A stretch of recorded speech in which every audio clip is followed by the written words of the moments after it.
ay si Becky T1.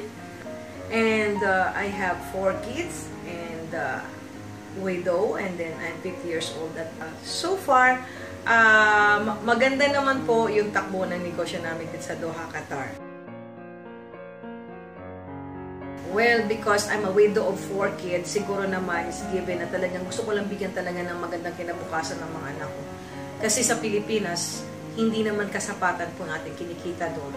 So, abroad is one way na tingin ko naman could answer it. And then, hopefully naman in 12 years, nagawa ko naman, may 2 na akong professional na mga anak, 2 na lang din ang almost patapos na rin. Bilang isang magulang, napatapos ko yung mga anak ko na nag-iisa, bilang single parent.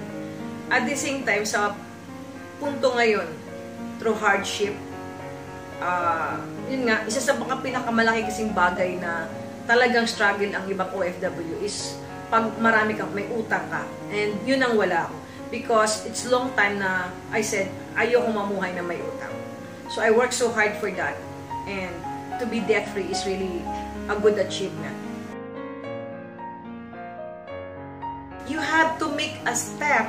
Kasi or else, pag natakot ka na lang sa ganun, eh parang hindi ka na rin makahakbang dahil natatakot ka. So ang ginagawa ko, because meron akong pinaglalaanan, you have to double time your effort to make extra money para lang hindi mapo-forfeit yung investment mo. Yung ganun. Ang ma-ephemer kasi, I can say it na, if you were able to achieve your goals, your dreams, and I did that here in Qatar. Nagawa ko. And I still continue try to achieve more.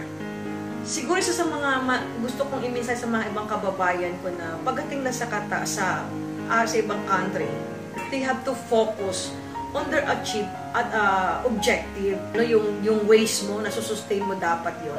Kailangan lagi mong iniisip yun. Kasi ako, yan ang ginagawa ko eh. Talagang first year ko lang dito, talagang nakatutok na ako. As in, I don't care kung 10 hours, 12 hours, 14 hours a day ako mag-work. Basta I want to achieve. Philinvestor ako, OFWNer ako.